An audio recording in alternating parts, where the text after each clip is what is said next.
अब छठ बाद होगा बड़ा धमाका भोजपुरी के पावर स्टार पवन सिंह और भोजपुरी के दबंग स्टार खेसारी लाल यादव का, यानी दोनों स्टारों का होने जा रहा है वो भी बड़ा धमाका। इसी के बारे में आप सभी को बहुत ही बड़ी खबर देने वाला हूं इस वीडियो में। हाँ तो दोस्तों इस वीडियो को लास्ट तक देखते रहें और जो लोग मेरे चैनल को भी तक सब्सक्राइब नहीं किए हैं वो लोग कर लें, क्योंकि हमारे चैनल पर भोजपुरी का हर खबर सबसे पहले आता है। जैसे कि आप सभी को पता ही होगा अब छठ खत्म होने वाला है, अब एल्बम धमाका होने वाला है दोनों स्टारों का, जिसमें से भोजपुरी के दबंग स्टार खेसारी लाल यादव जी के एक गाने का आगाज हो चुका है जिस गाने का नाम है तबला। और इस गाने को गाए हैं भोजपुरी के दबंग स्टार खेसारी लाल यादव और शिल्पी राज ने। और वीडियो गाने में नजर आएंगे खेसारी लाल यादव और नर्मिता मल्ला, जो कि आप लोग स्क्रीन में भी देख सकते हैं। आप चलिए बात कर लेते हैं भोजपुरी के पावर स्टार पवन सिंह के गाने के बारे में, जो कि छठ बाद भोजपुरी के पावर स्टार पवन सिंह का भी बड़ा लेवल का गाना आप सभी के बीच आने वाला है। हालांकि अभी भोजपुरी के पावर स्टार पवन सिंह के गाने का आगाज नहीं हुआ है, मगर मीडिया रिपोर्ट के मुताबिक बताया जा रहा है कि भोजपुरी के पावर स्टार पवन सिंह का छठ बाद गाना आप सभी के बीच आने वाला है। और खेसारी लाल यादव जी के गाने का आगाज हो चुका है, जो कि छठ के 1-2 दिन बाद इस गाने को रिलीज कर दिया जाएगा, यानी तबला गाने को रिलीज कर दिया जाएगा।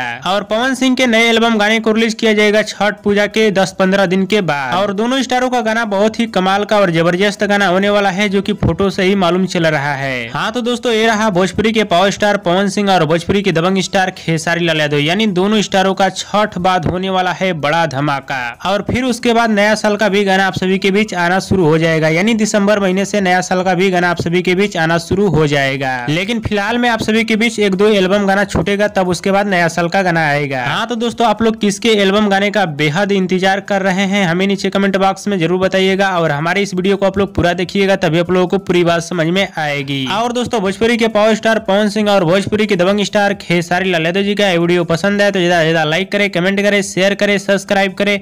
धन्यवाद दोस्तों।